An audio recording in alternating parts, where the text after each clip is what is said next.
Hello, welcome to KTL News Now Live. I had the privilege of speaking with retired Army General Russell L. Honoré. Mr. Honoré is a foremost expert in disaster efforts. He is widely known for his efforts during Hurricane Katrina in helping bring order to a very chaotic scene down in New Orleans. Today, he's going to join us to talk about hurricane preparedness because the first week of May is dedicated to hurricane preparedness in the United States. He's going to share some insights, some things that he learned back in 2005, things that he's doing with his Green Army, as he calls it, and what you and your family need to know to be prepared in the event that a disaster strikes. People don't necessarily think about hurricane preparedness this far inland. But I just wanted to talk to you about, having a plan. I was in New Orleans. I'm a New Orleanian. I was there at the time of Hurricane Katrina, and I remember the great work that you did in bringing order to that situation that was so chaotic and unexpected. What should people know about hurricane and disaster readiness or preparedness? Yeah, it's interesting you say it's Shreveport, and people don't often think about the impacts of hurricanes, but Shreveport get a lot of weather. You get thunderstorms, you get tornadoes, you get flooding, and if the storm's really bad, you get a lot of people come to town because you're one of the destination cities for a lot of the people in South Louisiana to go to and try to get reprieve if the storm comes in a certain direction. And I can't remember any storm that hit South Louisiana that had an impact Shreveport, either from people coming or the residue from the storm, the heavy rains or winds that come with it.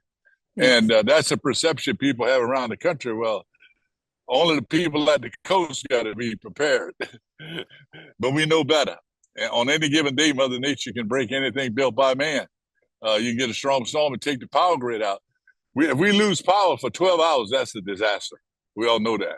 Absolutely. 36 hours, we're really in trouble because we got to start evacuating people if the grid goes down. So that sense of preparedness, after Katrina, President Bush started the idea, let's create a culture of preparedness in America. But there are a lot of people didn't necessarily buy into that. And over time, uh, we all learn. If we look at the news every week, the number of people we've lost this year alone as a result of tornadoes and floods throughout the country and around the world. So we got to have a sense of preparedness. And this week in specific was Hurricane Preparedness Week, but it got overran with a lot of other news. The Pope took a lot of air out. The president took a lot of air out. And so we appreciate the opportunity to talk about hurricane preparedness, but all the basic stuff that we've got to do to be prepared in our homes because disasters are, you never know when they're going to come, but I can guarantee you they're coming. They absolutely are. What did your experience during Hurricane Katrina teach you about the importance of the general public having a plan, being aware, and just kind of paying attention what's going on, especially as it relates to weather events that can, like you said, knock out power, knock out gas, make water unavailable, and things of that nature. Absolutely. Well, when Hurricane Katrina hit the Gulf Coast and it hit New Orleans and points to the east in Mississippi, it put a 28-foot wall of water in the Biloxi, Mississippi, and took the buildings out. It took barges and flipped them over. That's the power of that storm. And of course, it overtopped the levees in New Orleans, where 80% of the city was underwater. There was good news, bad news story. That was a bad storm, and it overmatched our infrastructure. But the other thing is, 80% of New Orleans that evacuated. Very few people talk about it. It's the 20% that didn't evacuate for whatever reason. It was the end of the month. If you're poor, you can't call the Memphis and say, hey, hold me a room. Your car may not make it there. And a lot of the people that stayed behind were people that didn't have the means to leave. A lot of them did leave, 80% left. The other thing to come to mind is the people that lost their lives. 90% of them were elderly, disabled, and poor. Some of them were all three. And about 85% of them were found alone in their homes by themselves, either on a couch or on a bed, that lost their lives as a result of the storm. That's a lesson right there that we've got to pay better attention to those people that need extra help, the elderly, the disabled, and the poor that may not have the means to leave or they don't have the current information. We all think about, well, everybody's got cable, they're watching the news. That's not so. And many of them don't have the mental capacity in some cases to do it. But that was representative of who we found dead in the homes. They were elderly, disabled, and poor, and they were by themselves. And that's a lesson to learn, to check on our neighbors before we leave if we got to evacuate. So while the evacuation was good, it wasn't good enough. But it was the best we've ever done in this country as far as a major evacuation of a city the size of New Orleans. We had a lot of early warnings. We saw that storm coming out of Cuba and out of Haiti, and it came to the United States and hit the coast of Louisiana and Mississippi as a Category 3. These storms are very powerful. As proven, Katrina went through Mississippi, went north, and spun out a tornado just west of Atlanta and killed a couple people in a little town there. So these storms can come inland.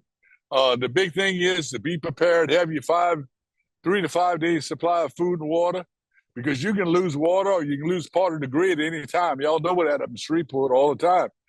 You have water issues. The grid goes down or you lose power.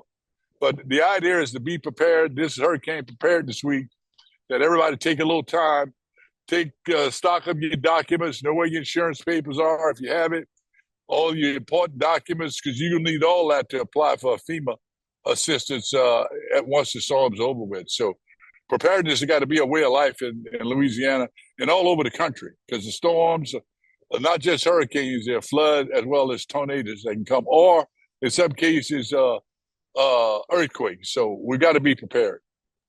Yeah, as many people learn with the torrential flooding that's been happening up north in places where traditionally there were no flood waters, and now people are experiencing that mass flooding. Recently, Governor Landry rearranged GOSEP, the Homeland Security Emergency Preparedness Office, and put that under the National Guard. Do you think that that will help Louisiana with military preparedness and the whatever the disconnect sometimes is between governors asking for support from the National Guard or enacting the National Guard as they're able to do as Commander in Chief of the state? Do you think that that's a good move that the governor is making in terms of combining or putting GOSEP under that National Guard umbrella for emergency preparedness? That's one of the business models some states use. This is Louisiana. It won't be the first one. Matter of fact, during Katrina, the adjutant general, the head of the National Guard, was in charge of GOSEP. Then after Katrina, they changed it to what we have now, which I think works very well in the state. And the governor is going for some. How do you make it more effective? And he's put the National Guard back.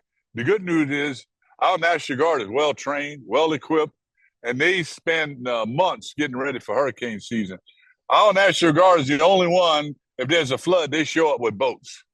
The rest of them show up with trucks. The National Guard in Louisiana show up with boats, itty bitty boats, and trucks, and they are well organized. And the support battalion out of Monroe, they show up with 40-foot trailers full of food and water. They're well drilled, well trained, and I can't see this doing nothing than making it better in the state of Louisiana to have the National Guard in charge of it. We're very lucky to have the proactive National Guard we had. When Katrina came, our National Guard was in Iraq. They were fighting on Right Irish in Iraq. Yes. And they're home now. They got a few troops deployed, but the majority of that National Guard is here, and they've got strong leadership. And I can't see this doing nothing more than making the system better and making it more responsive at the time of need. And they've been training for months now, having conferences in various parishes and spending time with the volunteer organizations even to get them ready. So I think it'll make it more effective, and we'll see this come around. We're going to have a lot of practice because this is going to be a busy hurricane season, but they're well trained and well equipped to do this mission. Yeah, I was just about to ask you about that. I know that you have your Green Army initiative. How important Uh-huh. is it for people to understand how pollution and environmental toxins and things like that kind of can amplify or make a dangerous situation even less healthy? Well, because of the natural resources, Louisiana is a major producer of energy and petrochemicals. And when you have a major disasters, breaking those pipes or an incident at a plant like that happened in Lake Charles during Hurricane uh, uh, a few years ago, Diana, that created a significant problem because it let off plumes that closed the interstate going through Lake Charles. So it's one of the byproducts we have of being a heavy petrochemical state that provides a lot of jobs and they provide energy to the world. The downside of that is you're not just having a storm coming through and taking the power grids down. It could take a plant out and have secondary impact on people, survivors that are trying to dodge water and dodge the wind, having to dodge chemicals, as you eloquently described. I think the relationship of what we're doing with global warming and the impact it's having on the weather pattern, these atmospheric rain bursts that we are having that are coming more frequent. One data point came out recently that we are having 100-year flood every 10 years now in some communities. And that's a wake-up call because of the impact that global warming is having on our weather patterns. The other impact we've got to look at is the impact of now we're having emergencies in the summertime because of the heat. I mean, it was hotter last year than it was a year before, Yeah. and it's going to be hotter this year than it was last year. Mm-hmm. So now you got some cities in the South having emergency cooling centers having to be put up to keep people alive because of the heat. So the weather is being more challenged, and much of that is created by the carbon we're putting in the air, specifically the methane that comes from natural gas that is used to make liquefied natural gas and send overseas. So we're creating a product that is enhancing global warming, which is causing the weather to be more challenging, and it's causing the sea level to rise.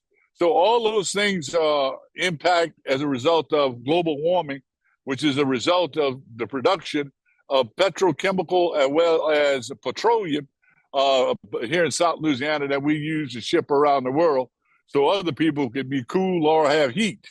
So we're a bill payer here in Louisiana, and it shows every day when we look at the tremendous weather impact we have, where we're having a 100-year storm or flood every 10 years in South Louisiana. That's so interesting. There were 11 hurricanes and five were named storms, or 11 named storms, and five of those were category three and above. Yeah. And this year they're predicting that they're going to be 17, and maybe 7 to 10 of the 17 they're thinking will be those high 3 to 5 category storms.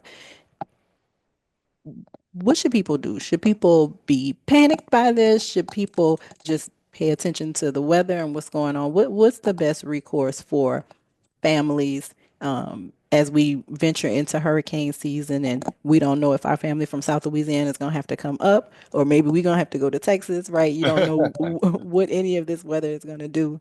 What's your best advice for people so that they can be weather ready, but also ready for life in whatever transition that weather may bring? I think we need to look back 2 generations and be resilient and be prepared. You know, our grandparents spent all summer figuring out how they were going to survive the winter. They spent all summer putting up vegetables.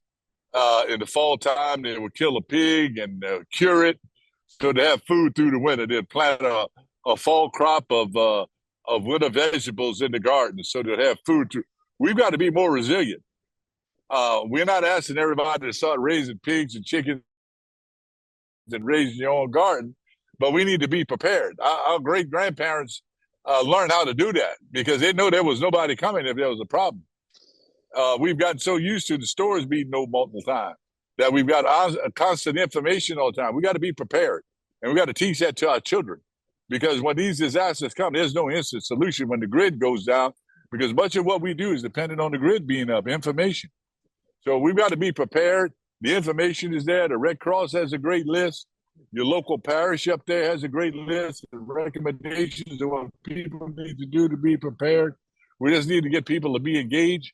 And radio, TV programs like this, reminding people to be prepared because you might have power today. You may not have it tomorrow. It could be from a windstorm or it could be from a cyber attack from some kid sitting in his grandmama's basement playing with his computer, turn your power out.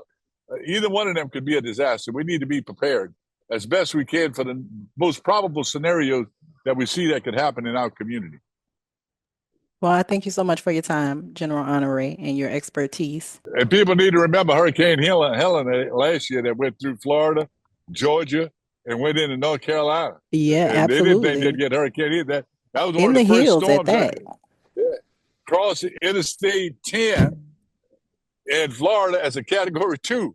Yeah. That only happened one time before in Hurricane Ike a few years ago coming through New Orleans, crossing Hmm. Interstate 10 as a Category 2. Before that, that had never happened before. The storms would always dissipate. Yeah. But with all this high heat and energy, they're coming in stronger and they're going deeper into the hinterland. So be ready to report. And oh, by the way, keep me a room ready up there in case I have to come. I got you, General. Be hurricane prepared. Be your own first responder.